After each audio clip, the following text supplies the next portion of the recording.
calor transforma, a vida surge, mostra que veio, aproxima, o calor é humano, é energia de grandes ideias.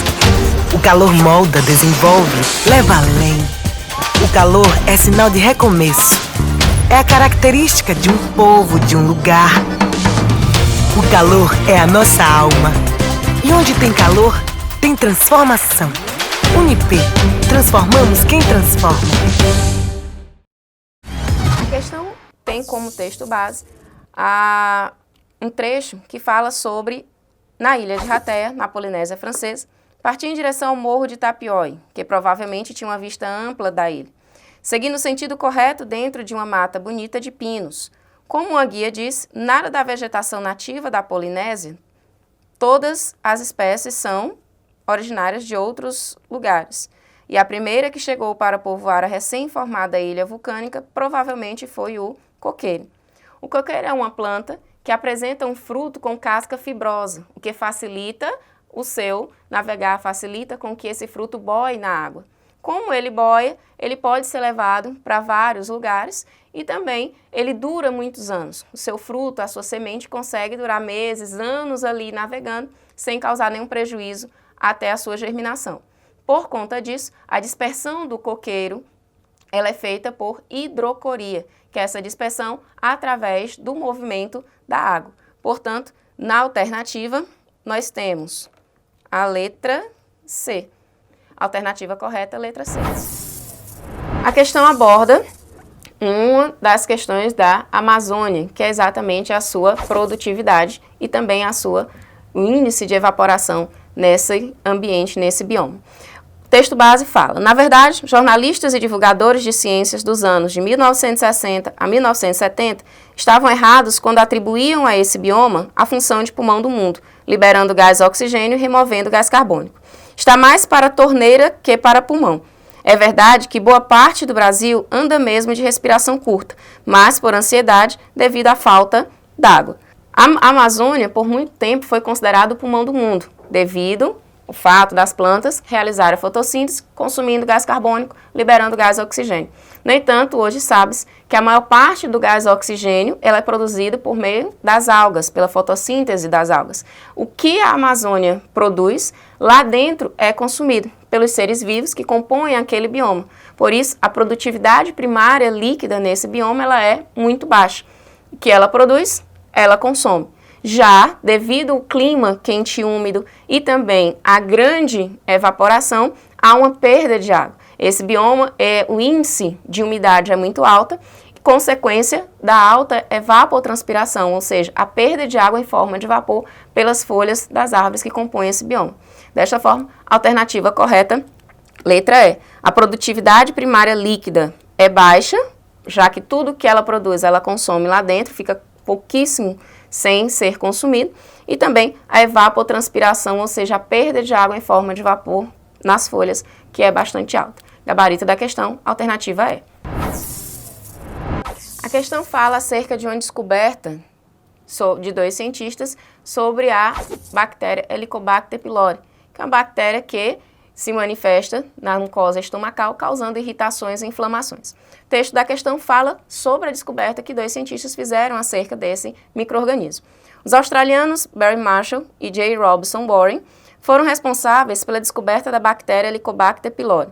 A infecção por H. pylori pode ser diagnosticada por meio de testes com anticorpos, identificando-se um organismo em biópsia durante uma endoscopia, ou por meio de testes respiratórios não invasivos, que identificam a produção de uma enzima da bactéria no estômago. O combate à bactéria costuma ser feito por meio de antibióticos específicos. Em todo o mundo, diversos trabalhos com H. pylori passaram a ser realizados a partir das descobertas de Marshall e Warren. Esses dois cientistas têm um papel importante dentro dos cuidados, dentro do tratamento com essa bactéria, porque foram capazes de identificá-la e justificar a causa de gastrite em algumas pessoas. A gastrite é uma doença causada por inflamação na mucosa estomacal, que tem vários fatores, entre eles a infecção por essa bactéria. Essa infecção ela pode acontecer, por exemplo, por via alimentar. Entre os sintomas, além da sensação de mal-estar, dor de estômago e também uma sensação de queimação no estômago, a dificuldade de alimentação. Então, a descoberta de Marshall e Warren, mencionada no texto, foi importante por estabelecer a relação entre a bactéria H. pylori e as úlceras gástricas. Até então, não se sabia o real motivo das úlceras acontecerem. Com essa descoberta, foi possível gerar a causa e também um tratamento para essas doenças, melhorando a qualidade de vida das pessoas que sofriam com as infecções por essa bactéria. Desta forma, o gabarito da questão, letra E. Alternativa correta, letra E. Olá, querido aluno. Olá, querida aluna. Vamos resolver agora uma questão que fala um pouco sobre ácido sulfúrico, sobre a cebola e sobre as nossas lágrimas. O que será que tem a ver? Bom, você leu na questão que um professor, ele deseja cortar uma cebola e entender o porquê que acontece as lágrimas, né? Fazer com que os alunos possam entender isso. Você viu o ácido envolvido nisso? O ácido sulfúrico, não é? Mas o que nós podemos fazer, quais são as medidas que podemos adotar para combater essas lágrimas, né? Ao entrar em contato com os nossos olhos esse gás? Vamos para as alternativas. Para evitar o ardor citado no texto, pode-se cortar a cebola dentro de uma vasilha com água. Opa, já no primeiro item achamos a nossa resposta. Na verdade, ao cortar a cebola na água, nós estamos fazendo o que os nossos olhos iriam fazer. Para poder, assim, cortar o efeito do ácido em nossos olhos, as nossas glândulas lacrimais irão exalar, irão soltar essa água para cortar o efeito do gás. Então, que tal fazer o papel das nossas glândulas lacrimais em um potinho com água? Mas já achamos nossa resposta verdadeira. Que tal comentarmos as próximas? O item B e C, eles falam sobre apertar a cebola ou espremer a cebola, mas isso faria com que a evaporação do gás fosse mais rápido ainda. Então o item B e C, na verdade, ele iria era acelerar, soltar este gás. E os próximos itens? Aquecer a cebola no momento do corte. Bom, os gases, por serem altamente voláteis, no momento de aquecimento, também iriam acelerar esse processo de soltar os gases e, ocasionalmente, o gás iria parar nas nossas glândulas lacrimais. O processo seria o mesmo. E o item E fala em partir a cebola em ambiente seco. Bom, de qualquer forma, o gás iria subir e iríamos soltar essas lágrimas que soltamos ao cortar a cebola. O item A é o item correto. Foi fácil achar, não é? Na verdade, em vez de encontrar a água nos nossos olhos, o ácido encontra a água em um ambiente, em um potinho com água. Foi fácil achar a resposta? Eu tenho certeza. Até uma próxima. Olá, querido aluno. Olá, querida aluna. Vamos resolver juntos uma questão de botânica? Sim, nossas plantinhas. A questão ela falou sobre plantas aquáticas que, como por exemplo os juncos, que nós podemos usá-los no material de artesanato, para fabricar, para poder produzir ou confeccionar algum objeto. E ele fala que essas plantas possuem algumas partes bem moles, bem maleáveis. Vamos para o comando? A característica de interesse do vegetal é diretamente relacionado à presença, no seu caule, visto que é maleável, de tecidos parenquimáticos. Opa! De pequenas bolsinhas. O que tem nas bolsinhas desses caules que permite a sua maleabilidade para poder produzir um artesanato? Vamos às alternativas? Item A.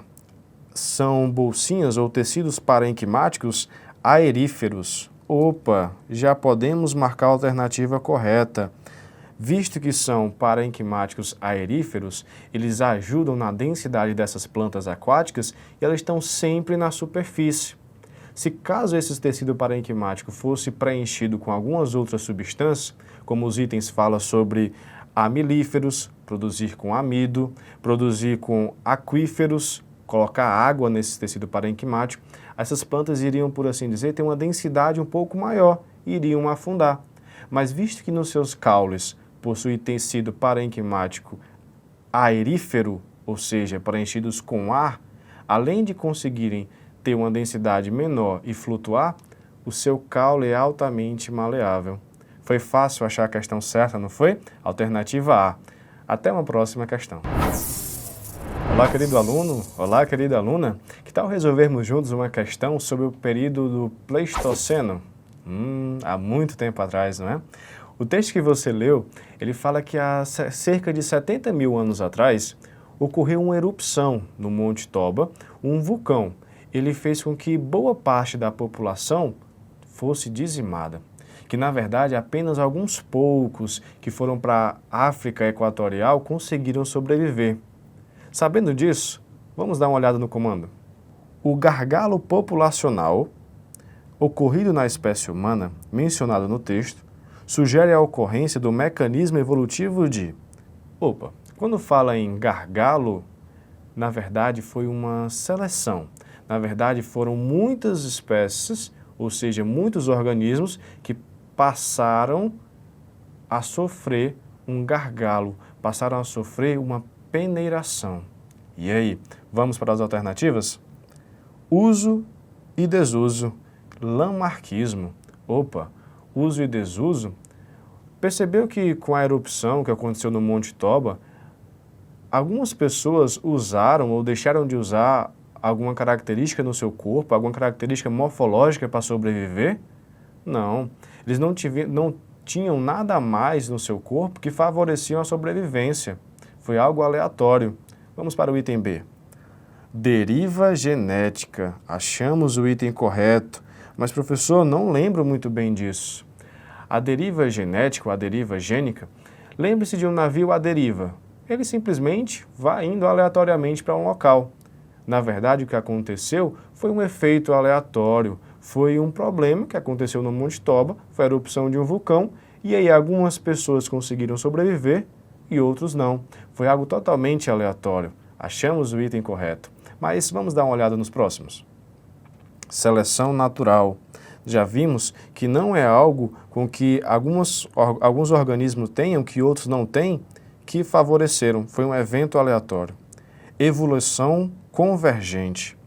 Professor, não lembro disso. Evolução convergente é quando uma população em uma região e uma população em outra região, essas duas populações têm características em comum que favorecem sair de um gargalo ou sair de um efeito desse e depois se encontrarem. Não foi assim, foi algo aleatório. E o item é características adquiridas. A questão não fala de nada sobre adquirir alguma coisa no seu corpo, adquirir pelos, adquirir qualquer outra substância no corpo. Na verdade, foi algo aleatório, foi algo à deriva, deriva gênica ou deriva genética. Foi fácil acharmos essa questão? Até uma próxima. Olá, alunos, tudo bem? Nós vamos continuar aqui resolvendo as nossas questões do simulado SAS-ENEM. E essa questão que nós vamos ler agora é uma questão sobre ondulatória. Acompanhe a leitura dela comigo. Se você dobrar um pedacinho minúsculo de papel bem leve sobre uma das cordas de um violão e tocar a mesma nota na corda adjacente, é possível fazer o papel saltar sem encostar em sua corda. Isso acontece porque, quando a afinação está correta, a corda tangida faz o ar vibrar e o ar que vibra transmite a vibração para a corda não tangida, provocando sua vibração.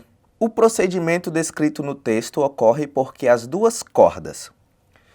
Pessoal, vamos entender aqui o que a questão falou. Nós vamos tocar uma das cordas do violão e o ar vai vibrar e vai fazer a corda seguinte tocar. Que tipo de fenômeno físico é esse? Que fenômeno está sendo descrito? Está acontecendo aí, pessoal, uma ressonância. Nós temos as duas cordas vibrando na mesma intensidade, ok? E uma ressonância acontece quando? Uma ressonância acontece quando os corpos vibram na mesma frequência. No caso aí, as cordas, elas vão vibrar na mesma frequência, fazendo com que o papel salte de uma corda para outra, sem que seja necessário tocar a corda que ele se encontra, né? Vamos dar uma olhada nos itens. As duas cordas possuem a mesma amplitude? Não, não é o caso. Apresentam força de tração de mesma intensidade? Também não. O item C. Produzem ondas sonoras de mesma velocidade no ar? Também não é o caso. Item D. Apresentam a mesma energia mecânica por unidade de comprimento? Ainda não é essa. E o item E. Apresentam a mesma frequência de oscilação do harmônico fundamental? É isso aí, pessoal. O item E ele mostra aí que as ondas têm a mesma frequência e é isso que acontece. É por causa disso que as cordas entram em ressonância, tá certo? Então, item E é a resposta da nossa questão. Obrigado pela atenção e até a próxima. Olá, aluno, tudo bem?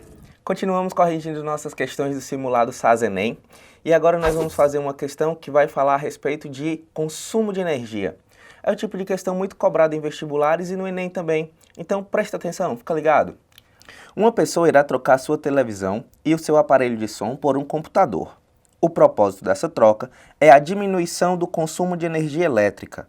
A tabela a seguir mostra a potência elétrica dissipada por cada aparelho e o seu tempo estimado de utilização. E aí ele mostra aí a tabela, e com a potência de cada aparelho e o tempo de uso diário de cada um deles. O custo do quilowatt-hora na cidade dessa pessoa é de 80 centavos. Após 30 dias, a troca de aparelhos realizada irá gerar uma economia de... Pessoal, para continuar resolvendo nossa questão, a gente tem que lembrar que potência é igual a energia dividido pelo tempo. Então, a energia, que é o que a gente quer, vai ser a potência vezes o tempo. Vamos dar uma olhada lá para cada aparelho, quanto que ele gasta por dia. A gente tem aqui a potência do computador e o tempo de uso dele. Então, a energia gasta pelo computador vai ser 250 vezes 3 horas. O computador vai ter um gasto de 750 watts-hora por dia. Para a TV, nós vamos ter um gasto de 300. A energia da TV vai ser 300 vezes 3.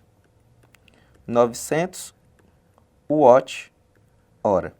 E do aparelho de som, 60 de potência vezes 1 hora, nós vamos ter 60 watts-hora. Então, pessoal, por dia, nós vamos ficar assim, ó. Para a televisão e o aparelho de som, 960 watts-hora. E para o computador, 750. Porém, eu quero para 30 dias. Então, vamos ver de quanto que vai ser essa economia. A energia que eu vou gastar no final de 30 dias vai ser os 960 da TV e do aparelho de som, menos os 750 do computador. Eu vou gastar por dia 210. Vou ter uma economia por dia de 210 watts-hora. Só que são 30 dias, então eu multiplico aqui por 30. E aí eu vou encontrar aqui que a minha energia vai ser de 6.300 watts-hora. Vale lembrar que nós estamos trabalhando com quilowatt-hora, porque é o preço gasto, o preço pago pelo quilowatt-hora. Então, nós teremos uma energia economizada de 6,3 kWh. Traduzindo isso para dinheiro, que é o que a questão quer saber, eu multiplico isso aqui por 80 centavos. Então, a economia que eu vou ter em reais vai ser de R$ 5,04, o que está representado aqui no item D da nossa questão. Pessoal, é isso. Obrigado pela atenção de vocês. Até a próxima. Olá, aluno. Tudo bem? Continuamos corrigindo nosso simulado SAS-ENEM e nós vamos agora ler uma questão que vai falar a respeito de queda livre. Acompanhe aqui comigo. O enredo de um filme mostra a queda livre a partir do repouso e de uma altura h, de um astronauta em um planeta que apresenta aceleração gravitacional 4 vezes menor que a da Terra. Para passar essa ideia no filme, gravado em superfície terrestre, utilizou-se de meios computacionais, criando a impressão de que o tempo de queda do astronauta foi maior, simulando a superfície do outro planeta. Para atender à proposta descrita, quantas vezes maior deve ser o tempo de queda do astronauta na cena em relação ao tempo real de queda? Pessoal, vamos lembrar, né, nós temos para a altura máxima, que a questão chamou de h, que h é igual a g, t ao quadrado, dividido por 2. Isso se for aqui na Terra. No planeta lá, nós teremos que o h, a mesma altura, tá certo? Vai ser a gravidade do planeta, vou chamar de GP, tá certo? Vezes o tempo linha ao quadrado, dividido por 2. Só que a questão nos informou que a gravidade do planeta é menor, 4 vezes menor que a gravidade da Terra. Então, nós vamos ficar assim, ó, g sobre 4, t ao quadrado, t' ao quadrado, sobre 2. Mas essas alturas, pessoal, são as mesmas. É a mesma altura, certo? Então, nós podemos dizer que g t ao quadrado sobre 2 é igual a g t' ao quadrado dividido, e aí eu vou fazer logo essa multiplicação do 4 pelo 2, ficam 8 aqui. Esses g's desaparecem, então nós ficamos que t' ao quadrado sobre t ao quadrado é igual a 8 sobre 2. Dessa forma, a gente tem que t' sobre t ao quadrado é igual a 4.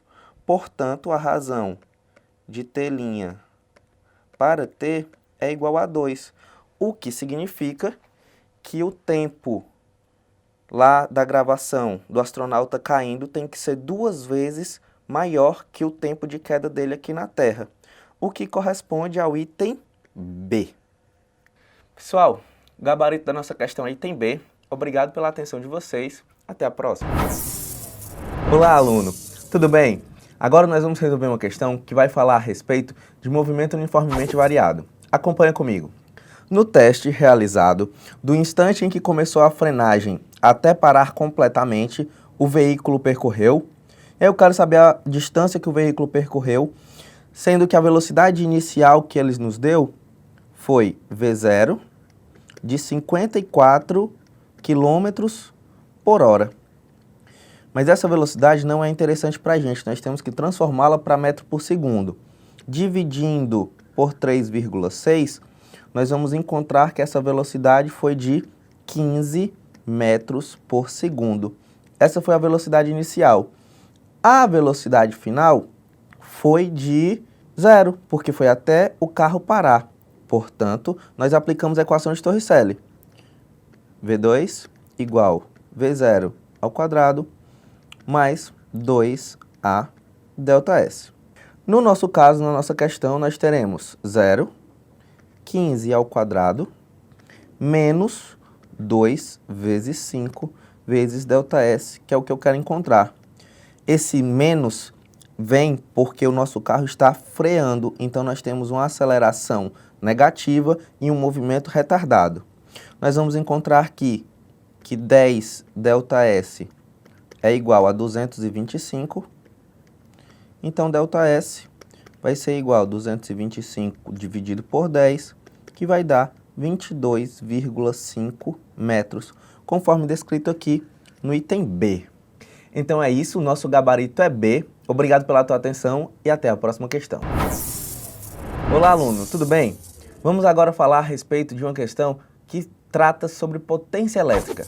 Olha só, sobre as duas lâmpadas consideradas no texto, pode-se afirmar que nós temos aí as lâmpadas incandescentes e as lâmpadas de LED. E aí nós vamos ver a fórmula da potência para essas duas lâmpadas. Para a lâmpada 1, nós vamos ter que a potência 1 é igual a U1 vezes I1, onde P é a potência, U é a DDP, a tensão, e I é a corrente elétrica. Dessa forma, nós vamos encontrar aqui que I1 é igual a P1 sobre U1. De maneira análoga, P2, potência para a segunda lâmpada, é igual a U2 vezes I2. E nós vamos encontrar que I2 é igual a P2 sobre o 2. Segundo o texto, as lâmpadas têm as mesmas potências elétricas e estão sujeitas às mesmas tensões. Portanto, P1 sobre o 1 é igual a P2 sobre o 2. Isso o texto nos garantiu. Consequentemente, isso nos leva a que a corrente da lâmpada 1 é igual à corrente da lâmpada 2. O que está descrito no item E. Então é isso. Nosso gabarito é E. Obrigado pela tua atenção e até nossa próxima questão. Olá, aluno. Tudo bem? Vamos agora responder uma questão que vai falar a respeito de óptica e de cor. Olha só. Supondo que a folha seja perfeitamente verde ao ser iluminada por luz branca, ao ser iluminada pelo semicondutor no experimento, ela ficará com a cor. Aí nós voltamos aqui para o gráfico de emissão do semicondutor. Nós temos aqui que a emissão máxima é dada entre essa faixa aqui, de 451 a 487. Na tabela que nós temos, esse comprimento de onda de 451 a 487 corresponde ao anil ou ao azul. Como a questão está dizendo que com luz branca o objeto, a folha, fica perfeitamente verde, então a folha não vai refletir nem o azul nem o anil emitidos pelo semicondutor e vai ficar dessa forma preta, pois ela vai absorver toda a luz que está sendo incidida sobre ela. Então é isso, nosso gabarito é D. Obrigado pela tua atenção e até nossa próxima questão. Olá, pessoal! Hoje a gente vai tratar de uma questão que vai precisar de conhecimentos na área de velocidade, comprimento de onda e frequência, também de espectros atômicos. Vamos dar uma olhadinha na questão? As diferentes cores dos fogos de artifício abrilhantam os mais diversos eventos ao redor do mundo e são resultados de emissões de energia radiante, com comprimentos de onda específicos por parte de íons presentes na composição das substâncias utilizadas ou formadas na combustão da pólvora.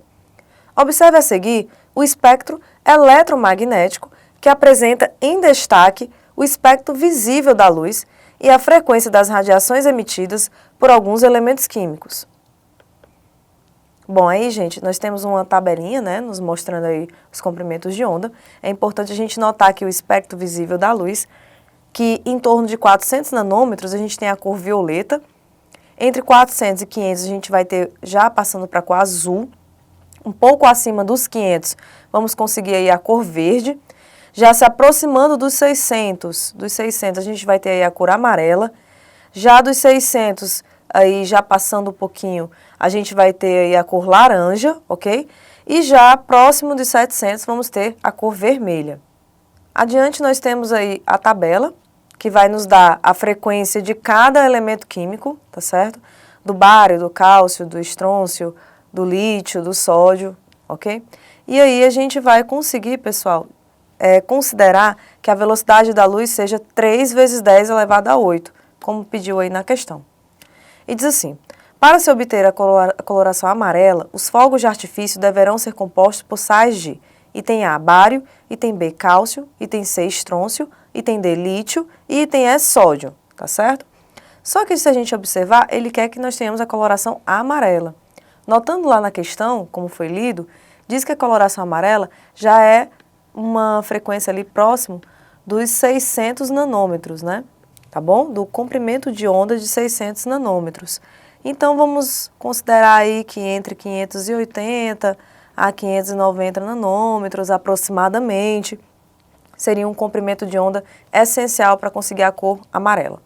Então, vamos pegar aqui como exemplo o item A, onde diz que o bário poderia ser a nossa resposta, né? Para que eu saiba disso, eu preciso saber da equação da velocidade, que é comprimento de onda vezes a frequência. A velocidade considerada é 3 vezes 10 elevado a 8 metros por segundo. O comprimento de onda é o que a gente quer saber, o que ele vai nos dar de comprimento de onda. E a frequência a gente viu lá na tabela, que é 480 vezes 10 elevado a 12. Tranquilo, gente? E aí, na hora de achar aí o comprimento de onda, fazendo o nosso cálculo aí, a gente vai encontrar um valor de 625 nanômetros. 625 nanômetros é um valor acima daquilo que nós precisamos para a coloração amarela. Então, já sabemos que o item A já não pode ser nossa resposta. Se vocês fizerem esses cálculos com o B, com o C, com o D e com o E, vocês também vão ter uma noção de que a melhor opção aí para isso vai ser o item E. Para a gente confirmar que é o item E, vamos fazer aqui do lado com vocês. Velocidade é comprimento de onda vezes a frequência. No item E diz que é o sódio, né? A velocidade a gente considera sempre a velocidade da luz, como pediu a questão. O comprimento de onda é o que eu quero realmente confirmar se o sódio vai ser bom para a cor amarela. E a frequência do sódio a gente já viu ali na tabela, que é 509 vezes 10 elevado a 12. Então, a gente vai ver se realmente o sódio vai produzir a cor amarela, né? Quando a gente fizer os cálculos aí, passando 509 e dividindo, nós vamos encontrar um comprimento de onda de aproximadamente 589 nanômetros, tá certo? E é justamente o intervalo aí que eu preciso de forma que me origine a cor amarela. Então, a gente já marca aí o item E. Portanto, pessoal, a opção correta é item E. Obrigada. Olá, pessoal. Agora a gente vai dar uma olhadinha na questão, vai precisar de conhecimentos prévios na área de forças intermoleculares, né, interações entre as moléculas, tá bom? Então vamos dar uma olhadinha aí no enunciado. Para um fármaco atingir o efeito terapêutico desejado, é necessário uma interação entre ele e o seu respectivo receptor. Um dos modelos que melhor exemplifica essa interação é conhecido como modelo chave-fechadura, em que fármaco e receptor se complementam, gerando a resposta biológica. Esse encaixe perfeito é resultado das diferentes interações que podem ocorrer entre fármaco e receptor, como forças eletrostáticas, interações de polo ou ligações de hidrogênio, por exemplo. Considere o receptor e 3 fármacos a seguir. Então, ele colocou para a gente aí esse receptor, se vocês observarem aí, a gente tem a presença da amina, tá certo? Aqui, ó, né? A presença de nitrogênio aqui, que também é uma espécie de amina, e mais aqui embaixo também. É um receptor que tem poucos carbonos, tá certo? Nessa estrutura aqui. Então, a gente já pode notar que é um receptor de característica polar, tá certo, pessoal? E que também tem as interações entre nitrogênio e hidrogênio, tá certo? E depois nós temos aí o fármaco, né? Temos o fármaco 1, o fármaco 2 e o fármaco 3, né? O fármaco 1 a gente pode observar a presença dos oxigênios, aqui. A gente pode observar a presença da hidroxila e do íon aqui do éster, né? Que é o CO-, que é o que dá origem aí ao éster, tá certo? Um pouquinho mais adiante nós temos o fármaco 2, no mesmo sentido aí temos os oxigênios, temos a hidroxila, só que aqui a gente já tem realmente a função éster, onde a gente tem o CH3 após o CO-, ao ânion, né? E no fármaco 3, a gente tem também os oxigênios. Aqui em cima a gente não tem mais a hidroxila, né? A gente tem um carboninho aí ligado ao oxigênio e temos o ânion, tá certo? Aí a questão diz o seguinte: o ou os fármacos que pode ou podem ligar-se ao receptor por força eletrostática e também por ligação de hidrogênio é ou são. Bom, pessoal, por ligação de hidrogênio, a gente precisa de quê?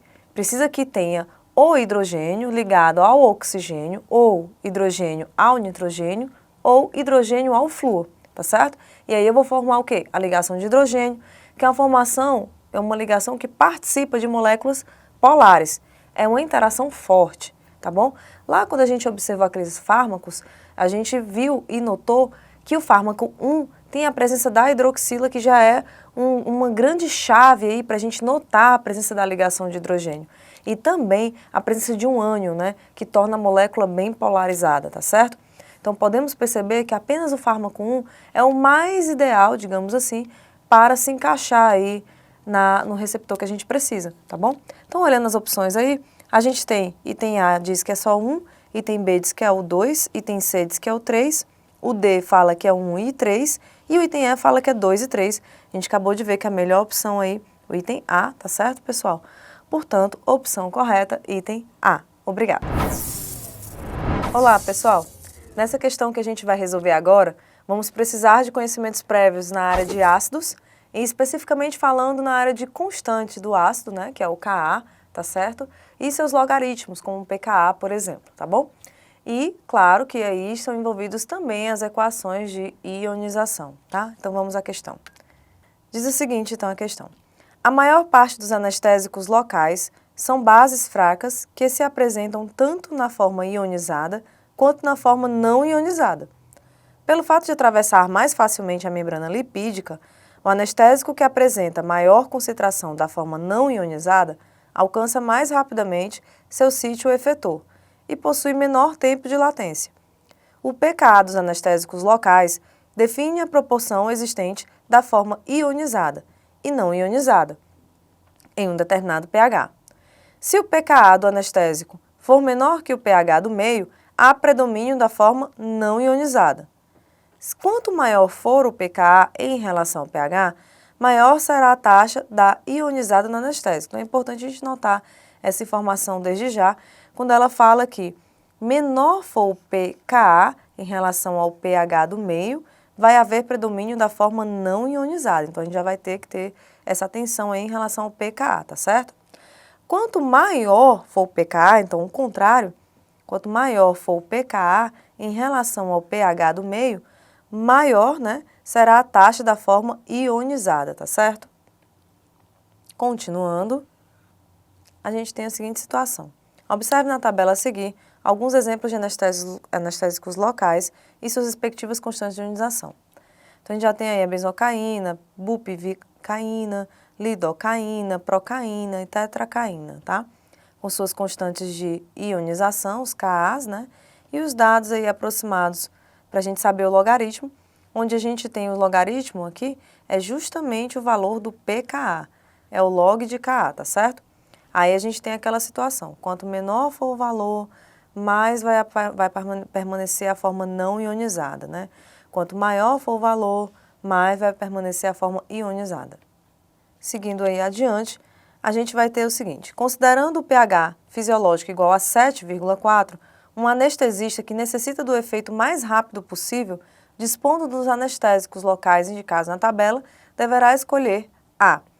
Então, pessoal, para começar, a gente precisa ter a noção de que, para que seja melhor neste pH, que é um pH relativamente alto, né, depois do 7, então a gente vai ter que ter a forma não ionizada, né? Maior o pH, menor o pKa, a disponibilidade vai ser melhor na forma não ionizada.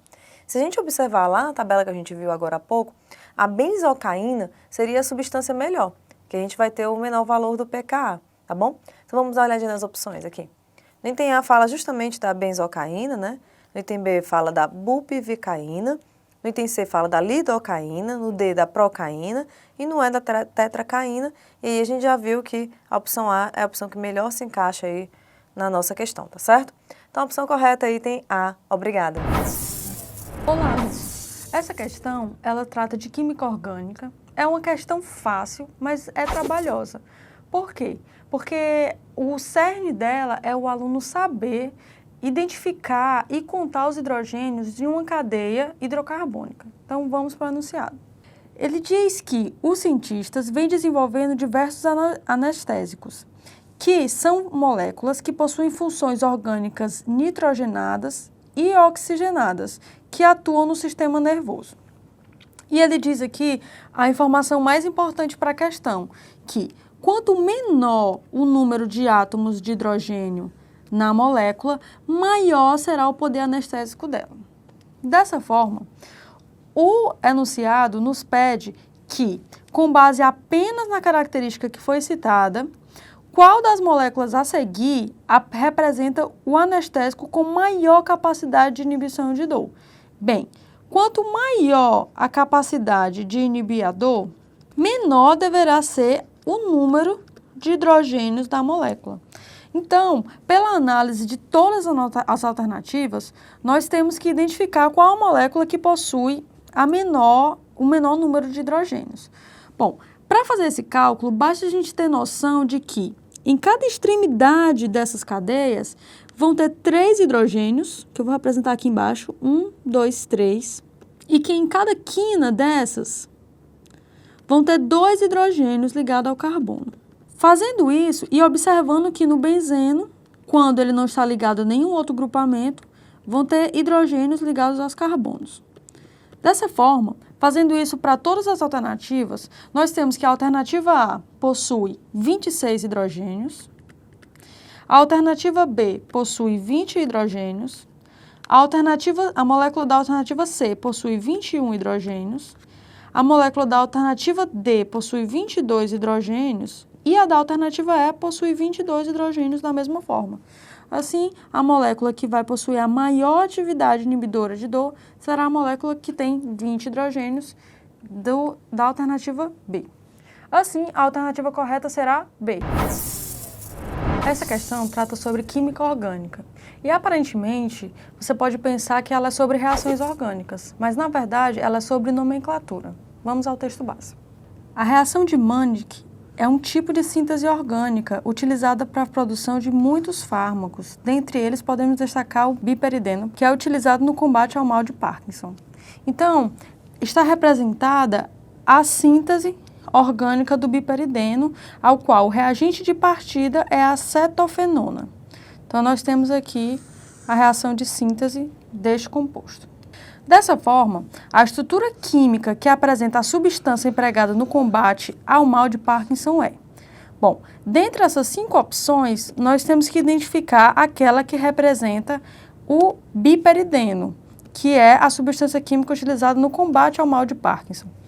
Para que nós possamos identificar qual é a estrutura do biperideno, nós temos que saber quem é o grupamento R, porque todo esse outro grupamento nós podemos identificar em várias alternativas. Dessa forma, nós descobrimos a partir do reagente de partida, que no texto base ele diz que é a cetofenona. Nesse caso, o aluno precisa saber a estrutura da acetofenona, que aqui não está representada da forma correta, ela está representada de uma forma parcial, como R, que é um grupamento que pode ser qualquer grupamento radical. Dessa forma, a acetofenona é representada pela parte que está representada, que foi dada na síntese, mas o grupamento R é um grupo fenil. Logo, nós precisamos procurar a alternativa que, no lugar de um grupo R, vamos ter um anel benzênico. Analisando as alternativas, não é a alternativa A, olha aqui a alternativa B, não é a alternativa D, porque aqui é um fenol, não é a alternativa C, porque o R da acetofenona não é um grupo metil, e também não é um grupo etil. Dessa forma, a alternativa correta é a alternativa B. Assim, a alternativa correta é a B. Essa questão trata sobre hidrólise de sais e formações de sais orgânicos. Vamos ao texto. Refrigerantes estão sujeitos à deterioração por causa de leveduras e mofos. Para que isso seja evitado, são adicionados conservantes para inibir a formação desses micro-organismos. Um desses conservantes está representado a estrutura aqui a seguir, INS 210, de pKa igual a 4. Ele atua praticamente contra todas as espécies, mas essa informação é extremamente importante. Ele é pouco solúvel em água, na forma como está aqui, como um ácido. Vale a pena ressaltar que essa estrutura é um ácido carboxílico. Então, dessa forma, ele é utilizado como um sal orgânico. Aqui não está representado a fórmula do sal orgânico, apenas do conservante na sua forma protonada. Dessa forma, o comando pede: para aumentar a solubilidade do conservante em água, ou seja, para que ele seja desprotonado ou esteja na sua forma de sal orgânico, e transformá-lo em sal orgânico, deve-se utilizar uma solução de. Então, nós temos que analisar as alternativas e verificar aquela que se encaixa no que nós desejamos. Observando a estrutura, para que nós transformemos este sal, esta espécie que é ácida, em um sal orgânico, ou seja, para que a gente desprotone essa hidroxila, nós temos que reagi-lo com uma base, que será uma reação de ácido-base.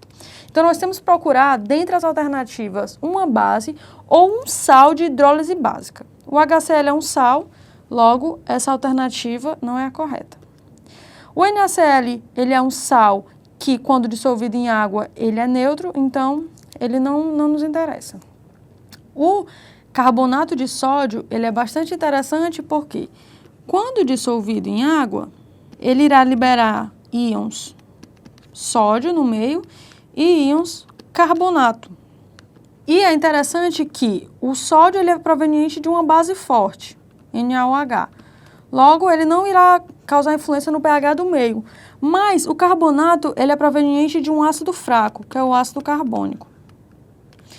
Dessa forma, em água, o carbonato irá reagir com a água, formando a espécie HCO3- e aumentando o pH do meio, produzindo hidroxila.